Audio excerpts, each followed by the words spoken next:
All right, guys, welcome back to the Coach Steve Show podcast. Today's guest sitting down with us is Coach Sabo. I got it. Yeah, You see, got it, man. I was hyping myself up. I was like, don't screw it up. Um, you're currently the offensive line coach at Burlington Central, right? Correct. All right. Yeah. Yeah. He's my Coach Melvin was on me for 3 years to come over and coach with him before I finally did.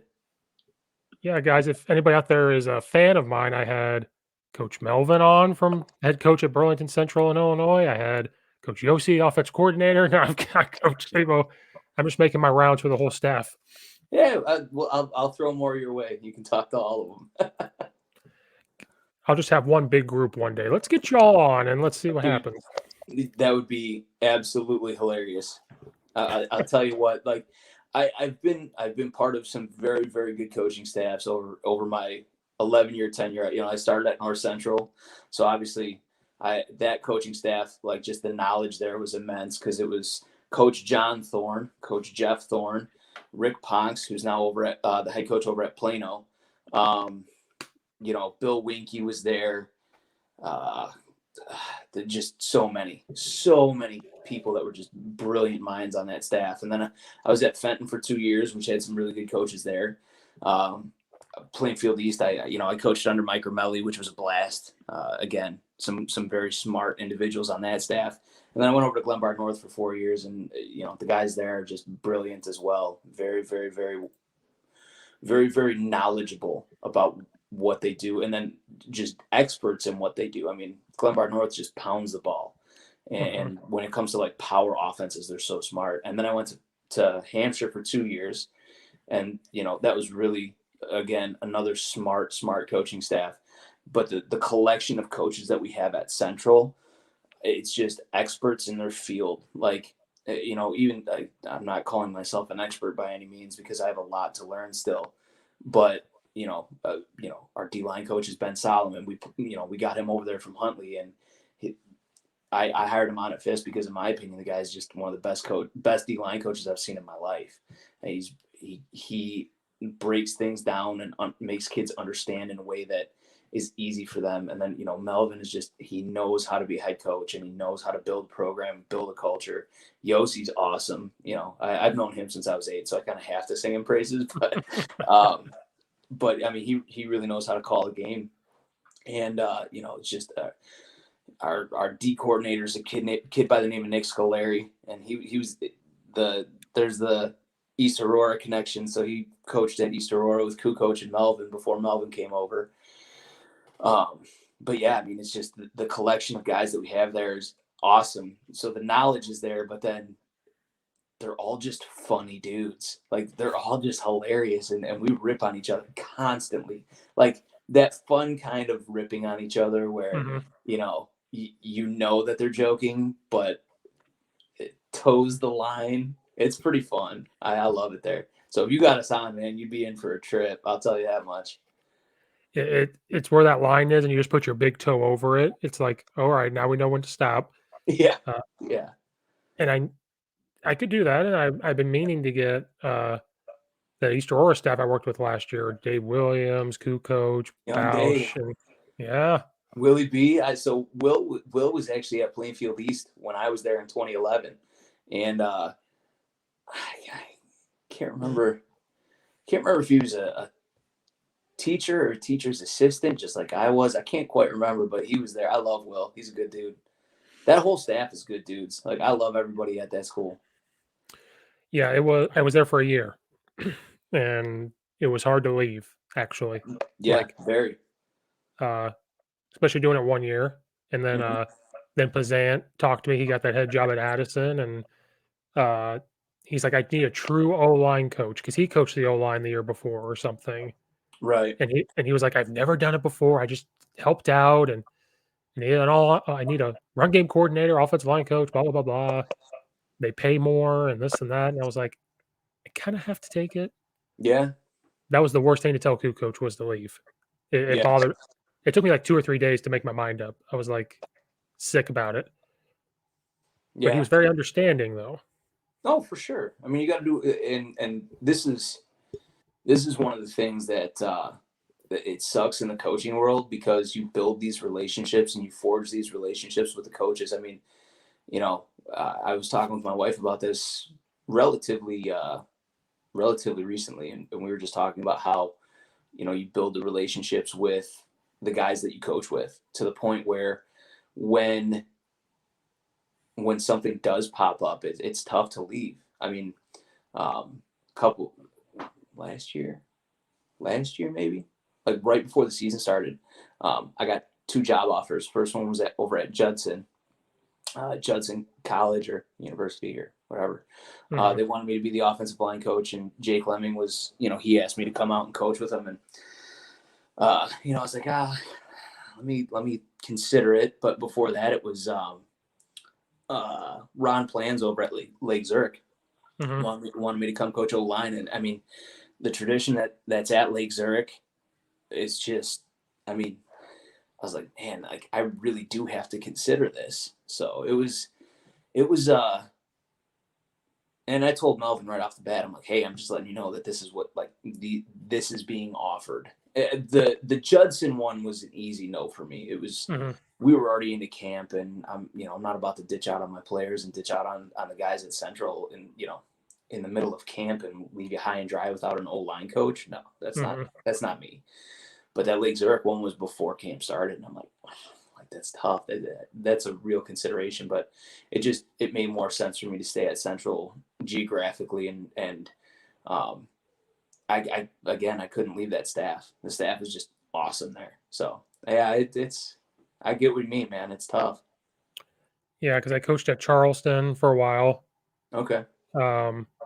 To put it nicely, I ran my course, and we'll just leave it at that. I ran my course there. The only one not born and raised on the staff out of 10. So kind of, yep. Yeah. Coached a year at Lombard East. It was in 2018 when we went 10-1. I showed up at the right time, I guess. Yeah. Great staff. John Walters, no offense to anybody, is one of the best head coaches I've been around. Wins and losses, people would say no, but that doesn't describe him. But I was volunteering. We lived in Elmhurst for a little bit, and then we moved to Naperville. And then that's when Coach and I talked, and it was like East Aurora was closer. We have a paid spot, and had to leave Lombard East, which was tough. They had a good team coming back.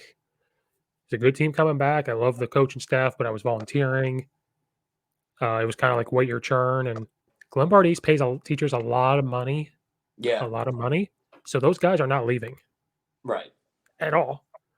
Yeah. So I went to East Aurora, and just in 1 year, building that relationship with Coach, Bausch, Williams, and all them, I didn't think I was leaving.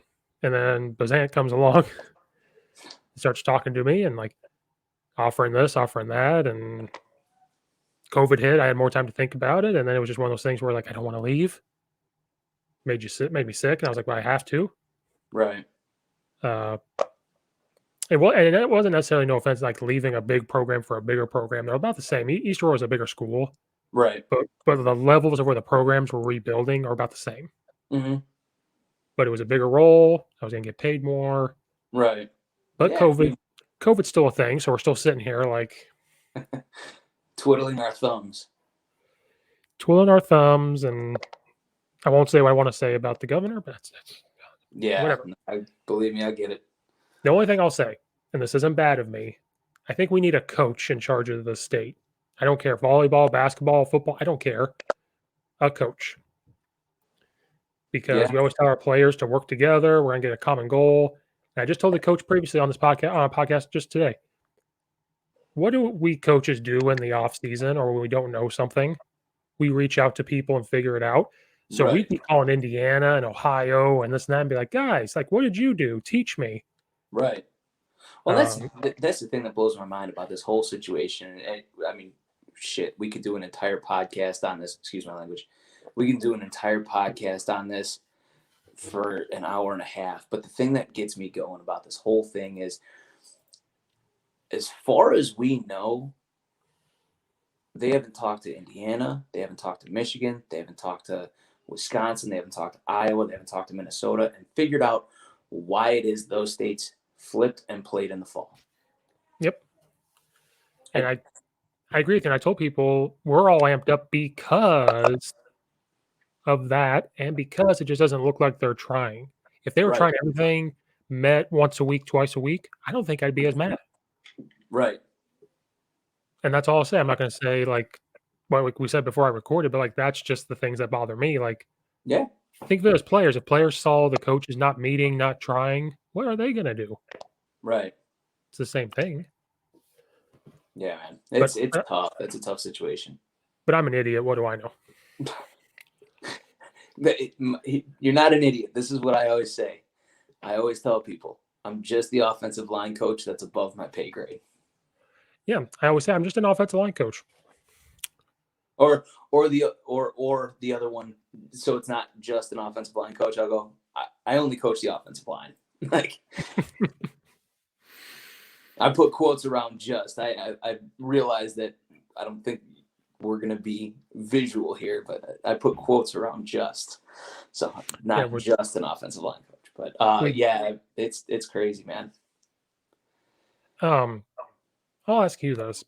I asked a coach before if there was like shortage of O-line coaches because of Pazant, and it's because he was like, I need a true O-line coach. We haven't had a guy that played O-line and actually coached O-line. And then I thought about it again. I was like, who coach kind of asked me the same thing? Like, and so I've asked coaches, like, not a shortage, but it's like, do people not want to do it because there's 5 positions you have to worry about? Right. Well, the thing about like coaching O line, and for me, um, and obviously you have experience in the position as well, but like you said, you have 5 positions to worry about. Like, you think about quarterbacks, you have one position, running backs, one position, receivers. Like, yeah, okay, I guess there's 4 positions per receiver. You have Z, Y, X, H, Z, Y, X, H. Yeah, that's it. And I had to count. I'm like, wait a minute, am I missing one here? But like, when you really think about it, with O line, it's just so intricate at every different position. Um, I was fortunate enough and unfortunate enough. My sophomore year at North Central, I got recruited to play there as a player, as a center. Jesus. Oh, I hope it was a player. Yeah. Well, I coached my senior year. I had a knee injury and then I messed up. I shattered my ankle and dislocated it and tore ligaments and all that. And I coached my senior year. They had asked me to coach in my player personnel meeting before I shattered it. And I'm like, give me a couple weeks to think about it. Shattered the ankle. I'm like, okay, I'll coach. But so they recruited me as a center, and I went there as a center. And I played center my entire freshman year. And then we get to spring ball, and they had me work repping center and guard. And I'm like, cool, that's awesome. Like, I can play all 3, not a big deal. And we were going over to play Italy's like national champs. It was a hybrid team, so it was like Italy's national champs called the Trieste Mustangs. And then there were 25. They call them transplants. So they were American football players from America that were on the Air Force base. So there are 25 of those dudes, and then the Italian players. So we're going over there, and we were able to get 10 fully padded practices in the spring because we were taking this trip. And Coach Ponks was my offensive line coach. Like I said, he's over at Plano now. But Ponks comes up to me in the locker room as I'm getting ready, and he goes, Sabo, how much tackle do you know? I was like, I could tell you every single responsibility. And he goes, the footwork? I was like, I don't know. And he goes, all right, well, meet me out on the practice field 15 minutes before the scrimmage, because the last practice we had was a full-on like scrimmage, like full go scrimmage before we were going over to Italy. I went, okay. So I went out there and, we went over everything, and he watched me go through all the footwork, and he goes, cool, you're going to play tackle today. I was like, okay. So I line up at tackle for my first rep, and it's against our stud All-American named Ben Hare, who held on to the sack record there. He might still have it. I'm not 100% positive on that, but he held on to the sack record for years. And, North Central, obviously, they've had stud defenses over the last, decade and a half. Mm-hmm. So that was a bad first rep for me. It was, whew. But I played center, guard, and tackle all sophomore year. My first actual varsity reps came against Wesleyan. And I'll never forget this because I went in there. We were up by a good amount, but they still had some of our starting skill guys in there, including our quarterback. And I'm playing left tackle against this dude. He was an all-conference player. I can't remember his name, but he was a stud. He was like 6'3", 250, lightning off the line. Like watching film on this guy, I'm like, oh man, like this dude's legit. So first rep, I get in his way. He swims me because I'm 5'11". Like I shouldn't be playing tackle. I've got no length, man. I'm a short, dumpy kid. Throw me at guard or center where I could be a little bit more of a mauler, you know? And Cam Kniss barely gets rid of the ball, and he gets smoked by this D end on his blind side. I mean, it was pretty much a lookout block. I got in the guy's way for a second. I should have just turned around and yelled, "Look out!" So we pick up like 6 or 7 yards, get the first down, call another pass play, break the huddle. It was a little bit better this time, but Coach Jeff Thorne calls a timeout. We go over to the sideline. He goes, "Sabo, get that deer in the headlight look out of your eyes." And I was like, "Yeah, coach." And then he just stared at me square in the face. He's like, "Move over to right tackle. Delancey, go to left." So I ended up playing right tackle. I switched from left to right mid-game, which, like, Delancey was a much better tackle. The kid named Josh Delancey, he ended up being a 3-time All-American at North Central on the O-line. So it was nice, you know, like it kind of alleviated some of that pressure. But you know, it's just like I said, I had the fortunate experience of doing that because now I have experience playing all 5 positions. And I mean, I'm not going to say I played at an elite level, but you know, it was at the NCAA level. So I had, you know, I learned all the various techniques and things like that. So that's, I mean, realistically, I think you're right because you're worried about 5 different positions with 3 different techniques. You know, tackle's got different technique than guard, has different technique than center. When you think about it, center and guard, yeah, okay, they have similar body types and some like similar movement patterns, but there's still variations of everything that are adjustable between the positions. So yeah, I think that's part of it. I think the other part of it is, you know, as you know, to be a good old line coach, you have to be super detailed and super in depth, and you have to look at everything that a player does and figure out exactly what is causing that player the miscues that they may have. So like for me, it goes as deep as the stance. Hey, your stance was like this, and that's why you were slow getting to your spot. You know, one of my clients, he played for a team in Conference USA. I don't want to call him out or anything like that, so I'm not going to. But I watched his first game, which was against a faster defensive line than he's normally used to, and I told him after reviewing some of the film, I was like, "Hey, your stance, you're too low in it. You need to get a little bit higher in your stance," which, I mean, realistically is kind of counterintuitive from everything that we were ever taught as players. But I told him, like, you need to be at like a half squat to a 3/4 squat. I said, you're laboring out of your stance every single time. And he switched it up. And the next week, you know, he was much faster off the ball. He ended up getting a PFF. He was the top left guard for Pro Football Focus for, I think it was week 3 this year. But I mean, that's as deep as I'll get into it. I'll be like, hey, you're laboring out of your stance because you're sitting too low in it. You get your butt up a little bit. Like, so I think you're right. I think it's just, you know, it's time consuming for people, and people like, and that's not to say that it's not that way for other coaches too. I mean, I've heard receiver coaches like tell the kid, hey, like, you missed that break on your route because you didn't break down soon enough. But I think the fact that you're coaching 5 different positions scares people off. And you have to have that special language. There's a certain Right. language, and not everybody can speak that language. Yeah, I'll agree with that.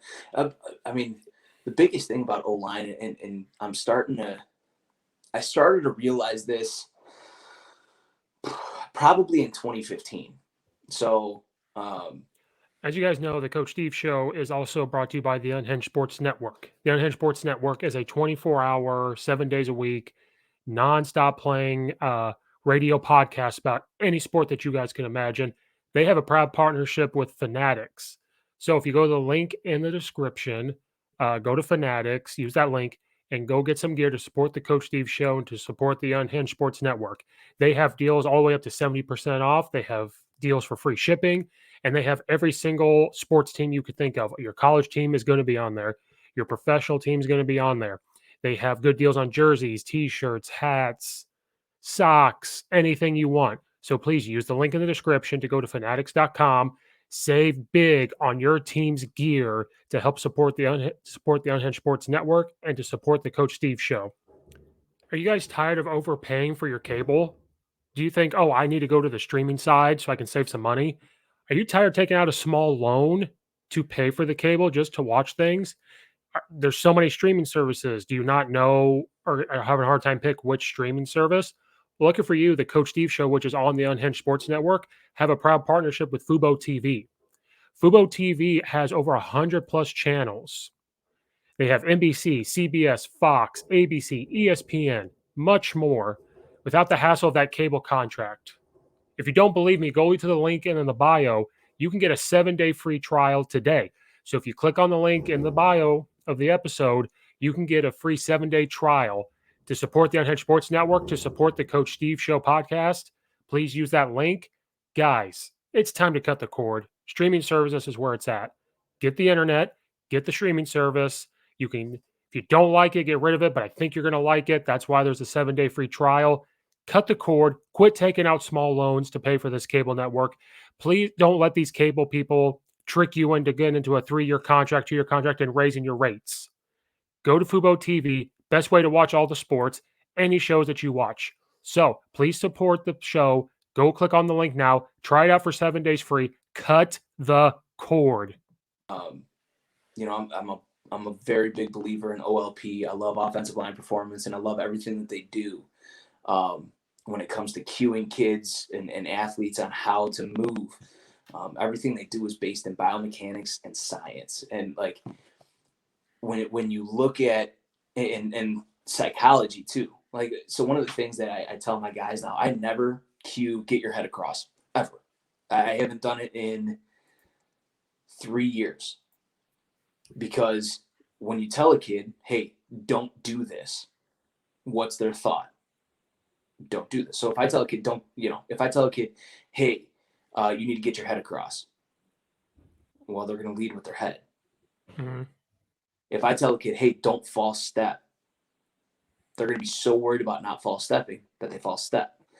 So you're absolutely right. There's a lot of language that comes into it where, when you're cueing a kid, instead of saying, hey, like, you need to take a step to your right, I say, you need to drive off your left in the direction you want to go. So if I have a kid that's pulling, I'm like, hey, drive off that left leg and pull into the line, as opposed to saying, well, you need to step with your right. One of the reasons that I really started to use their verbiage about everything, and I found this out, is if I tell a kid to take a step, they're going to take a step. But if I tell a kid to drive, they're going to put force through the ground and they're going to get their body moving. So, even in our training sessions, I very, very rarely do I use set hit. I cue them to move with the word drive every single time. Whether, we're in our stance, whether we're going through our progression where we're working the initial drive off of our knee, every time that we do a rep, it's drive, because I want that ingrained in their head. Hey, I need to drive off of that leg as opposed to step with my right. And I've seen a lot of improvement out of it. Some of the kids I've trained have had some pretty old school coaches. And I always tell the kids, like, I will never, ever, ever, ever, ever say that your coach is wrong, because he's not. There's more than one way to skin a cat. What I will say is I'm going to teach you the tools that I use that I've seen improvements with my kids. I said, if your coach wants it done this way, that's the way we're going to do it. I know Yo said that earlier in the podcast, because he said that you guys kind of got into our training a little bit, which is awesome. But he's absolutely right. Like, we will teach you if your coach says, hey, this is the way I want it done, that's the way I'm going to teach it. I work with a lot of kids from Bartlett High School, and Coach Hubbard, I love Coach Hubbard. Coach Hubbard and I have one very glaring difference in our coaching, and that is when he teaches a pass set, he likes to have a slight lean to the opposite direction of his pass set. So if his right tackle is setting to his right, the upper body has a slight tilt to the inside.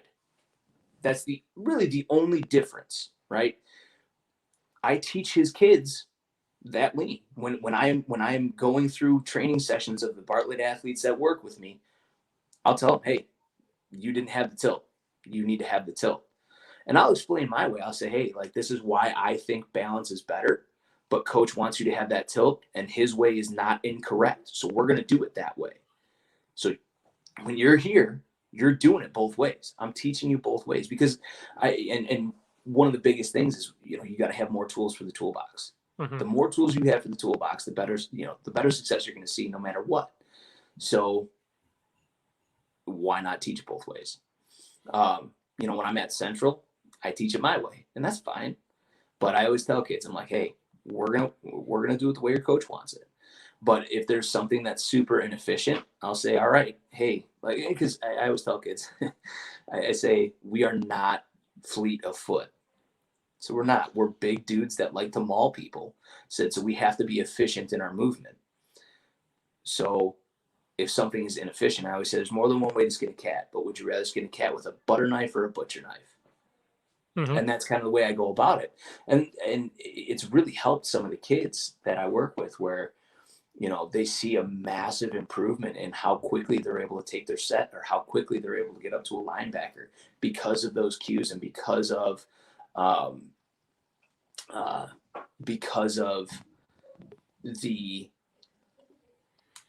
the movement patterns that are being instilled. It's just, for me, it's just about cueing those guys and using that special language, like you said. I just had the defensive line coach from Langley Community College of the Last Chance U the other night, and he kind of said the same thing. He goes, how when you coach linemen or any position, you say react. Like when they do this, you react. Mm-hmm. He said he talked to one of their sports psychologists, and they said, no, you have to say respond. The mind understands better when you say respond, and they'll do what you're trying to say. So Right. he said over the years, he stopped saying react, or like when you get your hands on a guy as a defensive lineman, you extend your hands, then you react. He said, no, if they do this, you respond. And he said, ever since he started to say that, their brain kicks it in. Right. And he goes, you never would think of that because he's like, in my mind, react and respond are the same. It means the same thing. He's like, but the psychologist, like the brain reacts better when you say the word respond. Right. It's almost like a more positive word. Right.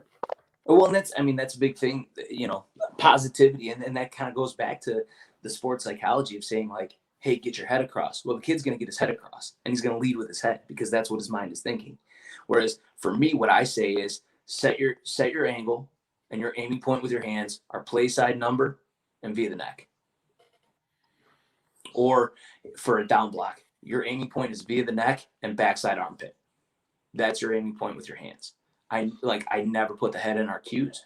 And I've had a couple of kids ask me why, and I explain it to them, and they're like, oh, holy crap, like that's actually really smart because they didn't realize that they were doing the exact same motion, but they were keeping their head out of it. They were taking the exact same angle on their down blocks. They were taking the exact same angle on their reach blocks.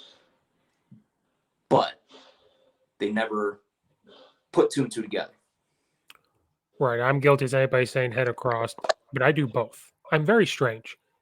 If I get mad enough, I say head across, but if I'm calm, I say numbers. It's very strange. It's very strange. When we get angry, we revert back to what we know, and that's a big thing. I was the same. I am the same way. I'll if I get angry with the kid, I'm like, I'll say bury your face in his chest. I don't want them to bury their face in his chest. I want them to keep a nice, decent separation and be able to withstand that pressure to pressure situation, that block, and absorb that and be ready to explode out.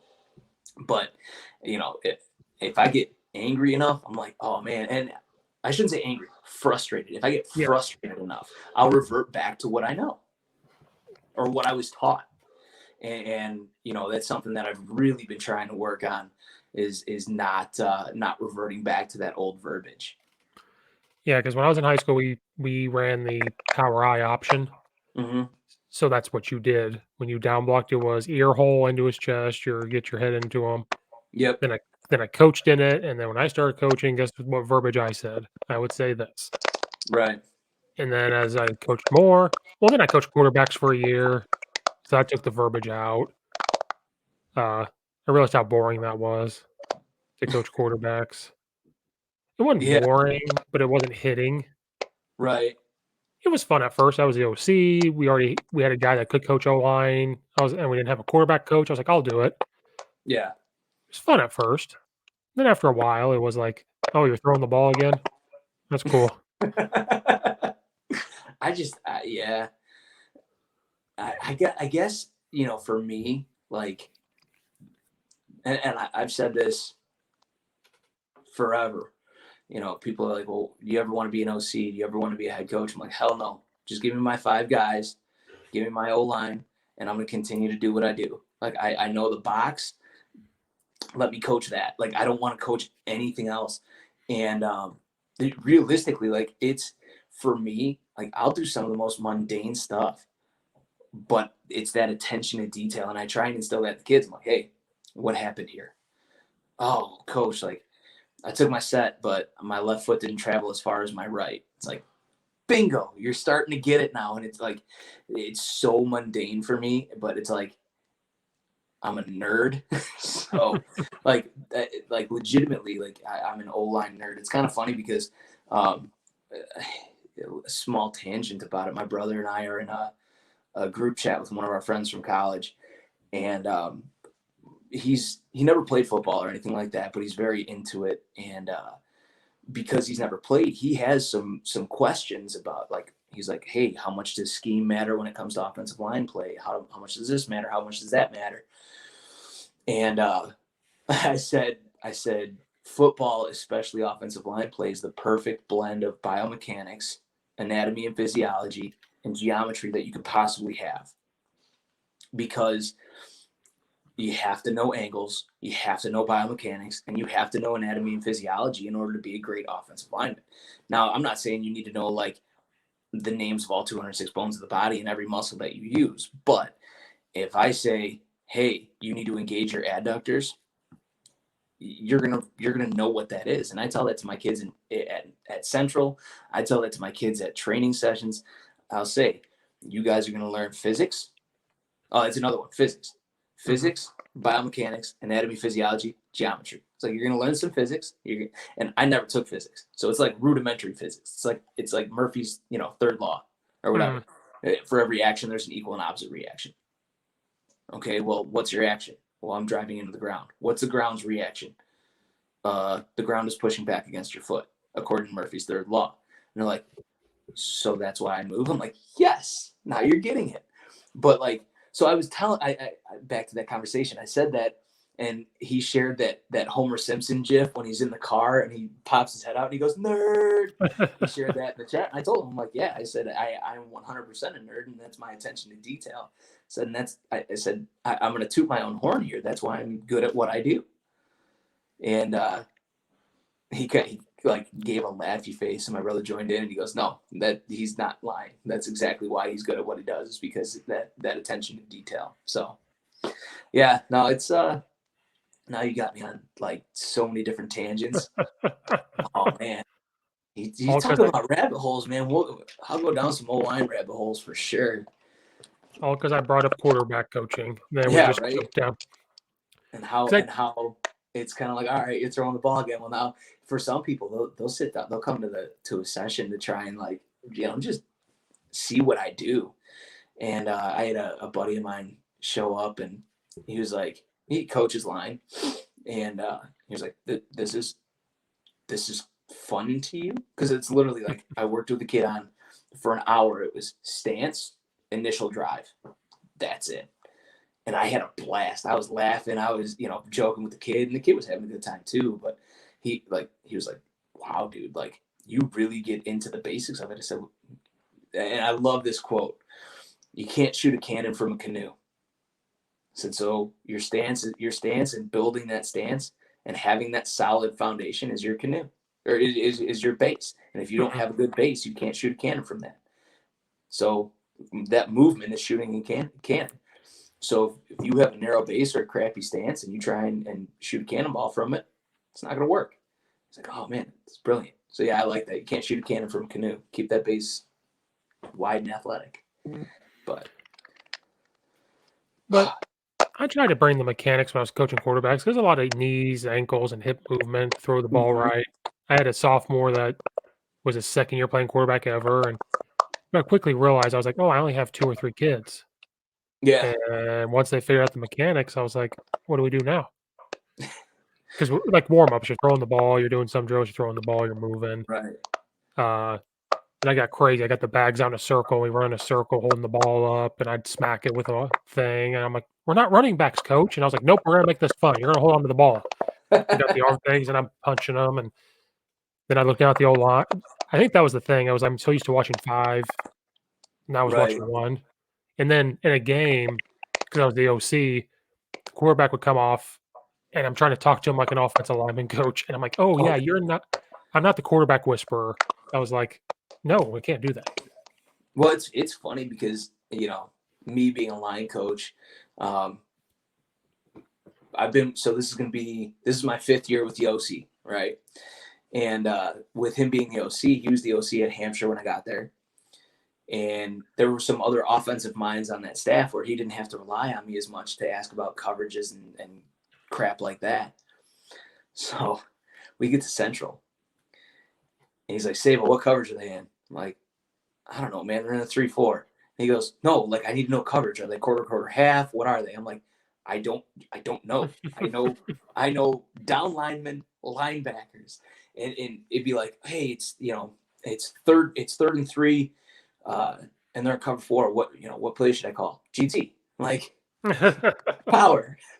I'm calling run plays, and I know he brought this up, but I'll never forget this. So there was a hog football chat, like last year, 2 years ago, probably 2 years ago, and it said like the question was like it's 3rd and 7. What play are you calling?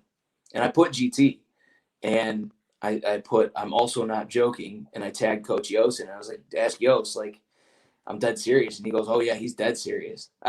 We called GT on 3rd and long a ton last year, and it worked. I mean, granted, we had a freaking hoss at left tackle. The kid was a monster, 6'5", 275, ripped with abs. I'm like, I'm Can sure you be a lineman with abs? Dude, it's nuts, man. The distinction from like those good players to those elite players. Like, not saying that elite players have to have abs, right? But you just knew that this kid worked his tail off constantly. And he was like he gained weight during the season. He was at like 265 in June. The season started, I want to say he was at like 268. And then by the time the season ended, he was up to like 275 just because he worked his tail off. Like, absolute monster. He's over at Western right now. They kicked him down inside to guard. But I want to say he's 2nd string as a freshman. Mm-hmm. Kid's, like I said, he's a monster. But he was my left tackle. And I asked where he was getting recruited. I said, where are they recruiting? He said tackle. I said, perfect. I'll keep you there then. Because I was thinking, I looked at our head coach. I looked at Melvin. I was like, I'm going to put him down inside at guard. He goes, why? So that's where he's going to play at the next level. And he goes, he's being recruited as a tackle. I was like, oh, okay. So I kept him at tackle. But we ran behind him all the time. It was, all right, GT right, let's go. And our running back would just get right on his hip. And as soon as he got on that Sam linebacker, bam, our running back was gone for like 10 yards. So we averaged, Yost was a little bit off. I listened to the podcast and I was like, oh, I think he said we averaged like 7 yards. We were at 6.3 yards per carry. And the only reason I remember this is because I was blown away. We were at 6.3 yards per carry when we were in GT right. We were at 6.1 yards per carry when we were in GT left. Like, that's solid, man. We ran that play, I think we called it 721 times. Jesus. Oh, yeah. It was literally like every 10th play. Wow. He just rounded up. However many. Like, we just wrote it out, man. Like, here's what we're going to do to stop us. Our biggest program win came against Jacobs, and Jacobs is a they had a really solid team. They beat Huntley like 14-7 last year. So and that blew our minds. We're like, oh man, Jacobs is the real deal. So we line up against Jacobs, and the opening drive of the second half, we literally just went GT right, GT left, GT right, GT left, GT right, and we're like, stop it. Like, until you stop it, we're gonna keep running it. And we threw the ball a couple of times when we got into a third and long situation, and then it was GT right, GT left, GT right, GT left. And then we threw a couple of power reads in there too, just for the fun of it. But yeah, it was a fun night for sure. But yeah, I mean, that was my offensive coordinator. My offensive coordinator experience was, hey, it's third and long. What should we call it? Yeah, you call GT. Do that. The last game of the year last year, he had me signal plays, and I was so concerned about what the offensive line was doing that I forgot what plays I was signaling. So like we were in a 2-minute drill or something like that. I forget. We were playing Cary Grove, but we tried to go like a little bit faster paced, and I was trying to signal plays and watch the O-line, and it just it drove me nuts. I did not like it. So thank God we have an actual quarterback coach this year that knows coverages and he knows passing plays and things like that. I'll draw up your pass pro with my eyes closed. I don't know coverage beaters. He still yells at me. He's like, "You've been with me for 5 years and you still don't know our passing plays." Nope. I don't know our route combos. I know a couple. I don't need to know route combos. I just need to know protection. Tell me a 3-step drop, 5-step drop. What are we calling? I know where the 1 tech is, the 4 tech, the Sam, and the Mike. I know where all that. I know everything there. It's all we need, man. That's all we need. But it's fun. It's fun coaching with him. And then obviously he's doing more with Fist, which is awesome too. So it's fun because we'll get together on Sundays, and Yost has always been an O-line guy. Like, I mean, we grew up together. We met when we were 8 years old. We played on the same Little League baseball team. My first year playing tackle football, we were on the same team. We were 9 years old, and we played from 9 years old all the way through college together. I told you, I've known him since I was 8. We've been best friends since we were 10. So we're going on 23 years of, hanging out all the time. Mm-hmm. So it's fun because like we kind of feed off of each other at lessons, and he'll be like, "Hey, like, what do you see here?" Or, "Hey, I noticed that he was doing this. Like, make sure you keep an eye on that." It's kind of nice because it brings a little bit of a different aspect to it, which is huge. And then obviously, we have Ben working D-line over on the opposite side of the building, and he's just absolutely crushing it. We were on Coach Christie's podcast. Yost and I were like a month ago or something like that, and one of the terms that we described Ben with, we said Coach Solomon was a wizard when it came to D-line training. And it's true, man. He comes up with some crazy stuff that like everything translates to the field that he does. And that's another thing that we do. Like, I'm not, how do I want to word this to where I don't piss off the entire like speed ladder community? I don't like speed ladders for the offensive line.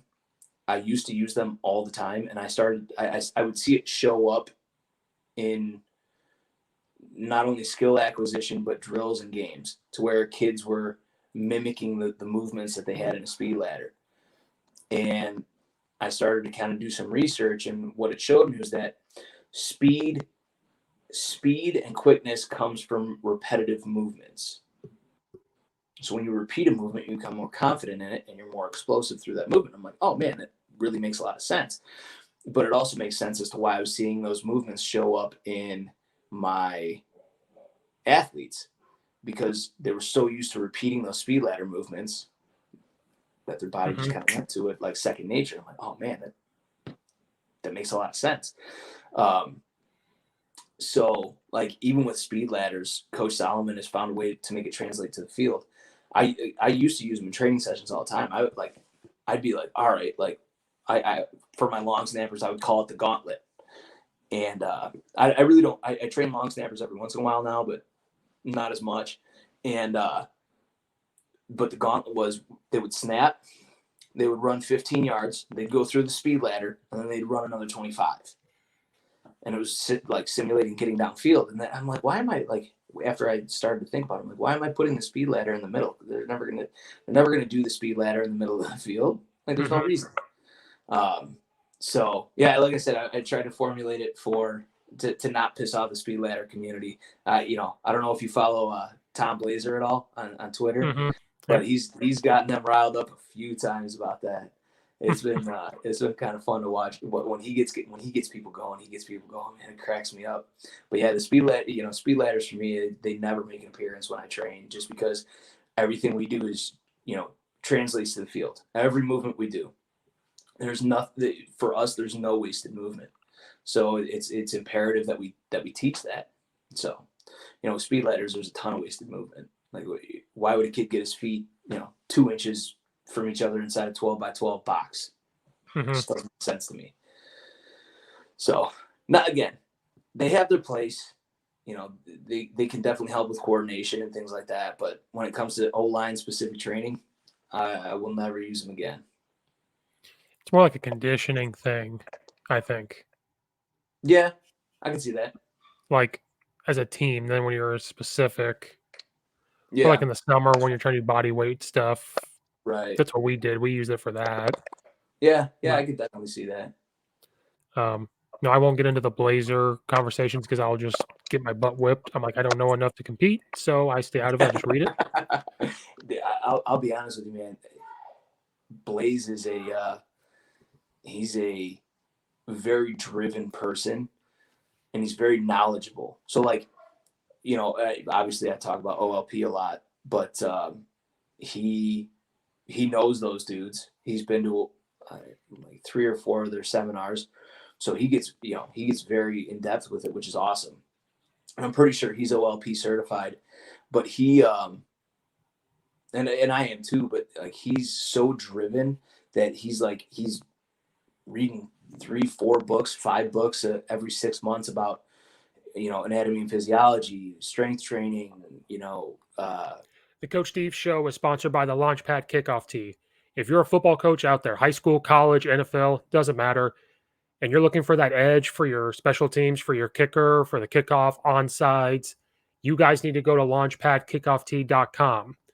If you have a younger guy trying to develop the kicker, you want the ball to get to the end zone, you need to go to Launchpad Kickoff Tee. This tee gives a coach a strategic options for squib kicks, onsides, everything. It is proven that your kicker will kick off farther. It is legal for NCAA, for high school. Okay. The Launchpad Kickoff Tee is a game changer. So if you go to launchpadkickoff.com/CSS to use the code CSS, you can get a Launchpad Kickoff Tee for 10% off. So go to launchpadkickoff.com/CSS. You can use the code CSS for the Coach Steve Show to get 10% off. Also, there's a bundle.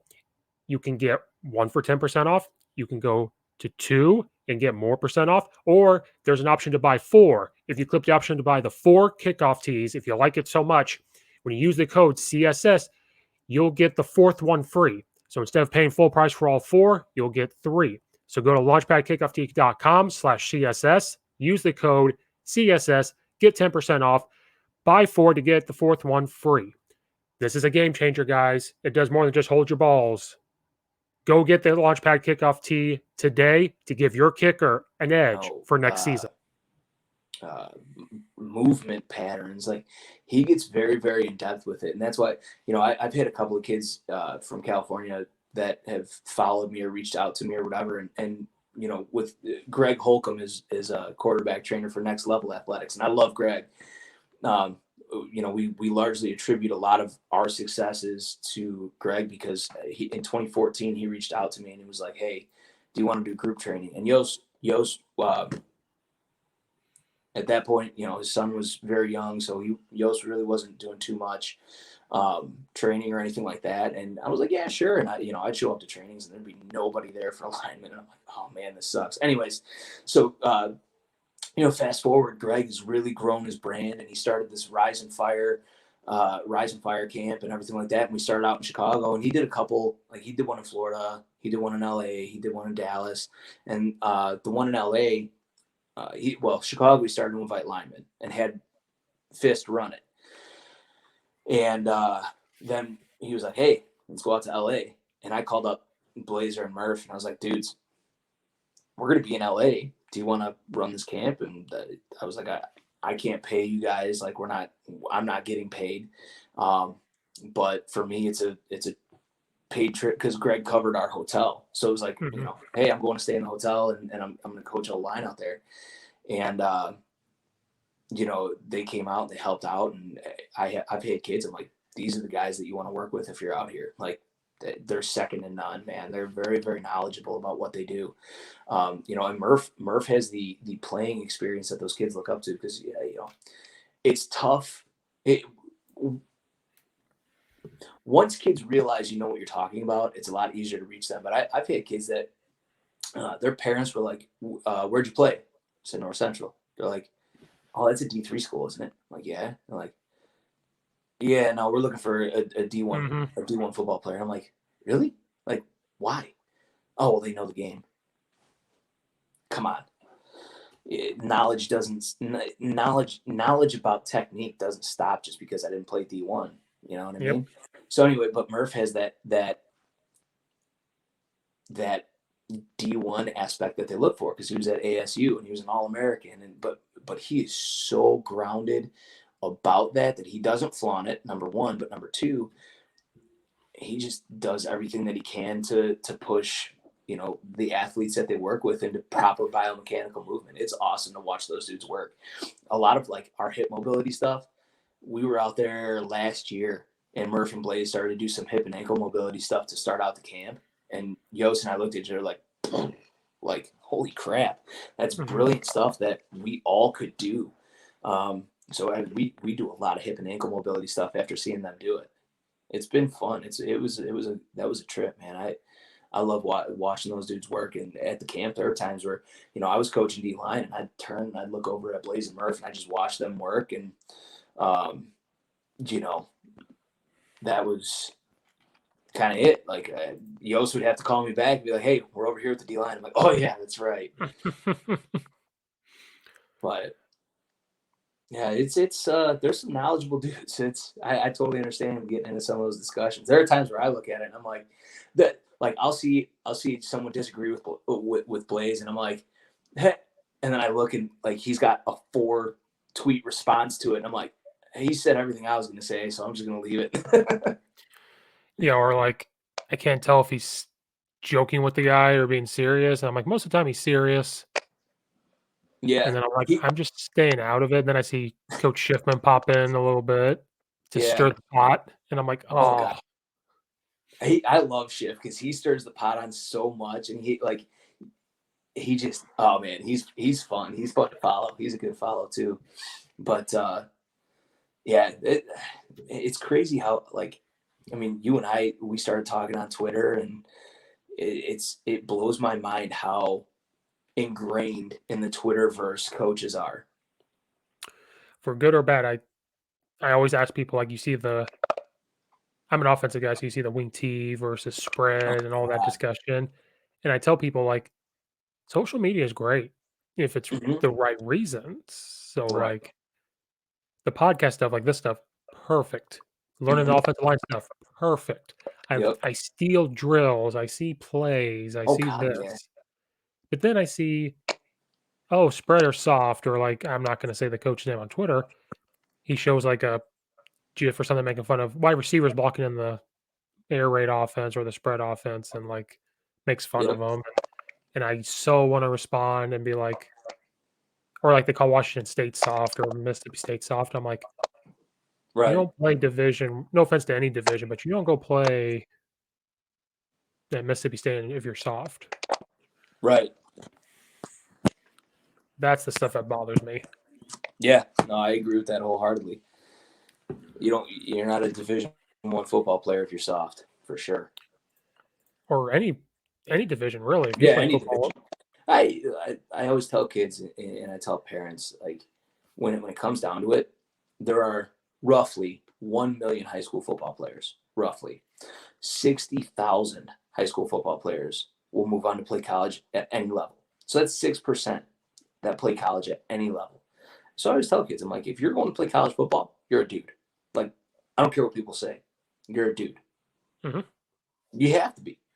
And if you stick it out for all 4 years, you're an even bigger dude. Like, and that was one of the reasons. So when North Central asked me to coach, one of the reasons I was so hesitant, I'm like, oh man, like I want to, but how many people can legitimately say I played NCAA football for 4 years? Right. Not many. And that's one of the reasons why I'm like, Not a whole lot. You know what I mean? Mm-hmm. You said a couple things. I wrote it down. One, Coach Chrissy hasn't responded to me to be on the podcast. He wants to, and I sent him a message, and he hasn't said to it. I even texted him, and he doesn't respond. I'm like, go you. Shenanigans. Maybe because I coached at Glenbard East for a year. I don't know. Maybe that's. I'll shoot him a text.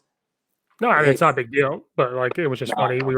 We talked about being on there, and then like when I had a lot of time, I sent him a message, and he didn't respond, and I'm like, oh, is it because he figured out I was at Glenbard East for a year? I kept that a secret, even though I love Glenbard East. I'd go back eventually, but Coach Cherry, I love Coach Cherry, man. He's my dude. Oh, Coach Cherry was the defensive coordinator for when I was at Glenbard North when I played there. He was our defensive coordinator. It was fun. He's brilliant. So you've probably been to Glenbard East's field, probably. Yeah. So you know that parking lot, like you walk down that thing to the football field. Mm-hmm. So I was working in Elmhurst and had to drive over to Glenbard East for practice. And so they got out of school at 2:25, and I don't get out till 3. Right. But they go through a bunch of stuff. I get there like 3:15. Yeah. I always knew it was a bad defensive practice because I would get out of the car in the parking lot, put my coaching shoes on, and I could hear yelling from the field. And as I'm walking, I'm like, oh, that's Coach Cherry. It must not be a good defense. So the first time that ever happened, after practice, we're all walking back up, and I was like, Coach Cherry, I just want you to know, I always know the tone of practice for defense when I get here. And he goes, what do you mean? I was like, I can hear you in the parking lot. He goes, you can? He goes, I don't know if that's good or bad. So he's a dude that, like, I respect him so much, but he scared the ever-loving piss out of me my senior year. We were playing Naperville North, and it was halftime, and he was going over some halftime adjustments, and our starting will linebacker kind of like gave it, not like, it wasn't like he was giving an excuse, but he was giving like, hey, this is what I saw, and this is why I did that. And Cherry was so furious at the kid that he broke his clipboard over his knee and threw it on the ground. And I was like, oh, he's serious. He is not happy. But I love Coach Cherry. He's such a good dude. And he had like open heart surgery before I got there. And he was like, so when he was, after the yelling, we went inside, sat down, and he goes, do I really yell that loud? Maybe that's not good for my, heart surgery I had. Yeah. And then he's like, I'm going to go golf. He's like, I'm going to go golf for an hour or two. I'm like, well, that's not good either. Yeah, right? Jeez, man. At least the way I golf. I'm pretty sure he's a good golfer, though. Oh, he did all the time, and he retired last year. Okay. But even before that, I remember in the summer stuff, they would always go golf. Oh, God, yeah, dude. There's a ton of coaches that golf together. Him and Walt, they would all golf, him and Walters, and they always said, oh, yeah, you might be able to, maybe he'll come sometime, but I hear where he goes. I'm like, nope, that's not coming out of my wallet. I don't think I could go there. Right. Yeah, they play some courses, man. So my old head coach is a guy named Dale Evans, and Dale's a great dude. Absolutely love him. And I guess they have like a coaches league that it's all retired high school football coaches or current high school football coaches, and they go and they play golf, and that's what they do. And it's like, that's pretty sweet. Like, that's not a bad setup at all. See, golf is the hardest thing I've ever tried to do in my life. And it's the most frustrating thing I've ever tried to do in my life is golf. And I would love to do it. I would love to do it every other day, every third day, but it wears me out. But I would love to do it all the time. But it's so expensive. Yeah. I can't justify paying that much money. Like at Eastern, there was a golf course there. To golf in the summer, the membership was $50. And then when you went to golf, it was only like $8 or $10. Nice. That's how cheap it was. I'm like, that's my price. Oh, Then for you sure. come up to the burbs, and it's like, oh, you want to pay $10,000 a year? And I was like, no, I do not. Yeah. I like to eat and have electricity, and Yeah, it's expensive, man. It's I, nuts. I like to have a car. I'd say, I'm a pretty big outdoorsman. I love hunting, and hunting's expensive too. When you get down to it, man, it's addictive, and you're looking at the next thing. All right, what else can I add? What else can I add? What else can I add? It gets expensive. Yeah, my dad was a hunter when I was a kid. Yeah, But back then it was cheaper though. That was the '90s. yeah. Um, I got an ad. It was $749 for like Sitka hunting gear. I'm like, why? but then you start to think about it after a while, like, well, maybe I could split that up into Yeah, payments right. Finance hunting clothes. or that stimulus check that comes in. Maybe I could get some hunting gear. Maybe people don't want to hear that though. That's not what it's for. Yeah, right. Yeah, I don't know. The whole thing is hunting. I can go on. I can go on about that too, man. Like hunting, music, offensive line play, trucks. Those things. I'll talk your ear off, man. It's One thing I was thinking about, you were talking about biomechanics and all that. My friend and I told you I coached at Westville. mhm. He loves following Tony Holler at Plainfield North. The feed the Yeah. cat stuff, and then the Coach Dixon, the sprint based training. Yep. So my friends dove deep into that. He's all about it. I had Coach Dixon on a couple weeks ago. We kind of dabbled in it, and I'm looking at his course. So it's funny you were talking about that because now I'm starting to try to research sprint based stuff. Right. And I'm going to do a podcast with my two friends. We do a live show every Sunday for sports. My Nice. one friend is a dietitian at the VA in Carbondale. Okay. And then the one friend who does we're going to do a podcast where he's going to bring in the nutrition side of it. And my friend's going to bring the sports performance base. Nice. So it's funny. I'm trying to research that stuff because we've been talking about O-line at Alabama.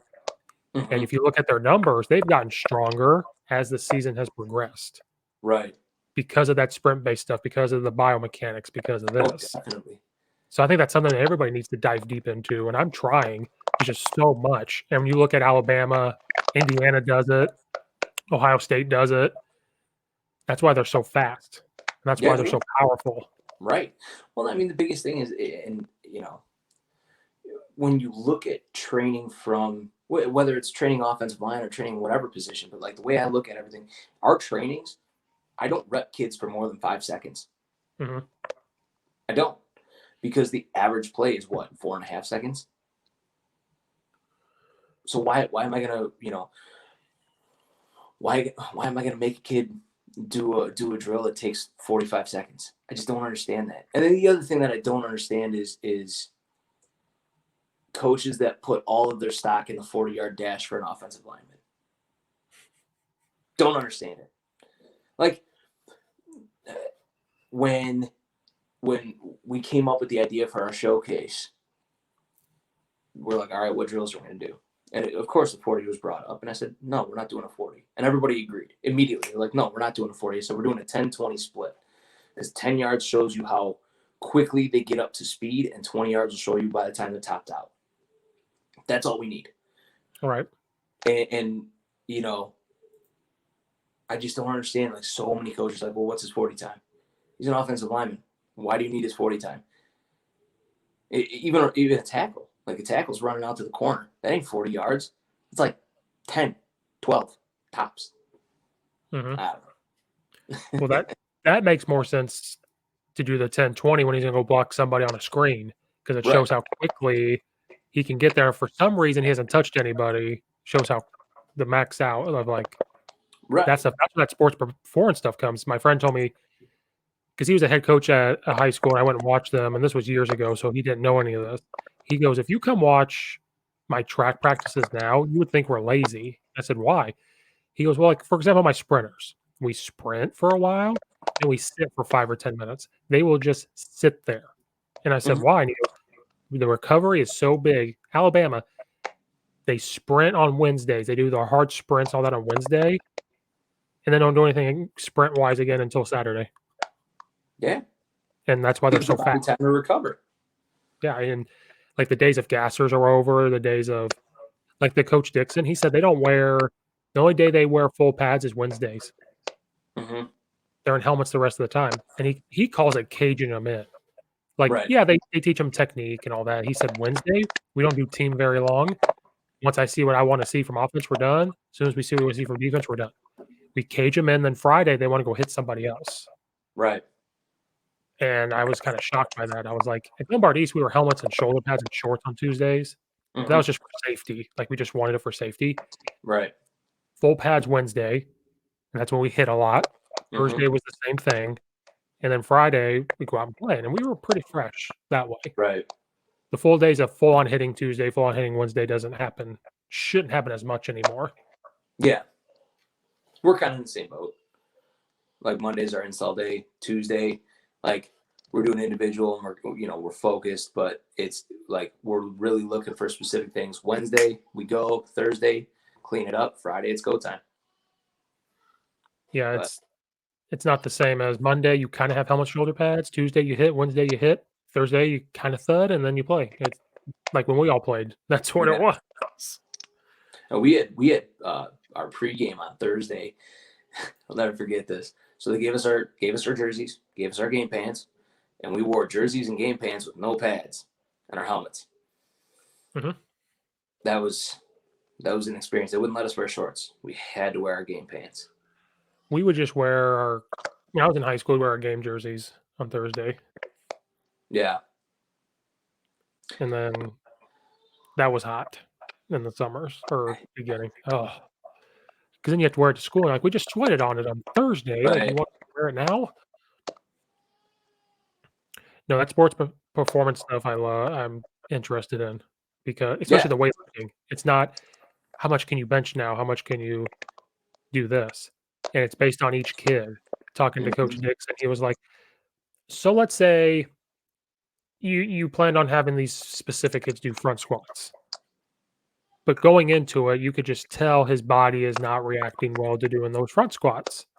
Okay, what else can he go do? Like you find a different lift to go do what their body's doing. Yeah. Not to force them to do a lift."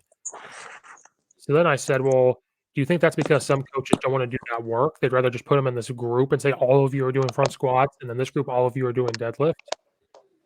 And he goes, a part of it. You have to literally walk around and say, okay, that's not working for you. Go do back squats or go do the machine or go do this so your body can react.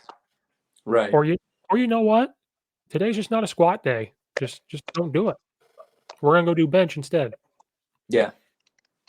Yeah, it's, and people, like you said, people are getting away from the maxes, and it's about bar speed and bar path. What's the bar speed? Yeah. He's at this weight. What's the bar speed? And how much power are you generating? That's all we care about. We don't care about you benching 500 pounds. We don't care. Right. Well, Coach, I would hate to cut it off now, but I had you on for a while. You got a family. Yeah. And I do have another podcast here in about 20 minutes. Yeah. So I get it. Please don't think bad of me. I didn't schedule it very well. Totally understand. Well, my lovely wife she's been a rock star all night. I was like, oh my God, I have the podcast. Like, got to go upstairs. And she just walked past with our crying baby boy. So he's getting ready to go to bed. So I totally get it. Believe me. Yeah, we'll get you back on and go longer. But I was like, I did not schedule this very well. It's all good, man. No worries. Because in my head, when you're in your head or you write it down, you're like, this will work. Yeah. And then the time comes and you're like, this doesn't work. It's just Steve, you idiot. I've been there, man. Believe me. Yeah. Well, I appreciate it. Like I said, we could definitely. Oh boy, he's not happy. Yeah. No. I like I said, I believe it. I totally get it, and we can. We can jump back on and talk. We can talk O-line play. We can talk training sessions, whatever you want to talk about.